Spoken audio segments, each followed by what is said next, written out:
বর্তমান সময়ে পাণিপাগ বিভাগ পক্ষর মিলিথিবা লাটেস্ট খবর অনুযায়ী সপ্তাহে পর্যন্ত বজ্রপাত সহ কুয়াপথর বর্ষা। আজি রাতিরে এই জেলার তাণ্ডব রচিব কালবৈশাখী।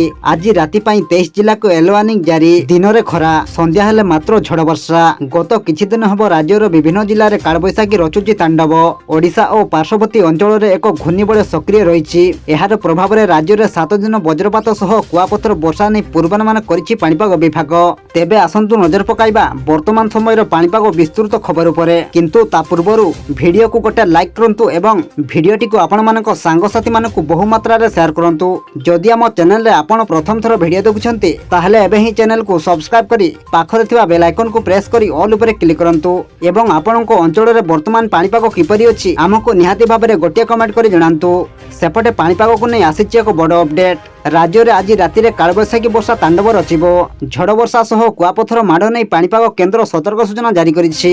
आज राति रे मयूरभंज, केन्दुझर, सुंदरगढ़ और बालेश्वर जिला को वज्रपात सह कुआपथर वर्षा नै ऑरेंज वार्निंग जारी होइछि।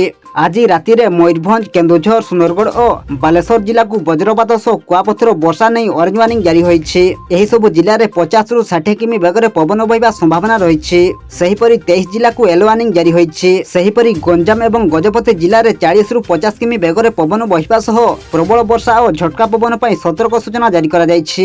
अन्यपटे 30 रु 40 किमी बेगरे पवन बहिबा नै 23 जिला को येलो वार्निंग जारी होइछि। विशेष करी 4टी जिल्ला रे घड़गड़ी सह बिजुली सह कुआपथर वर्षा नै अलर्ट जारी होइछि।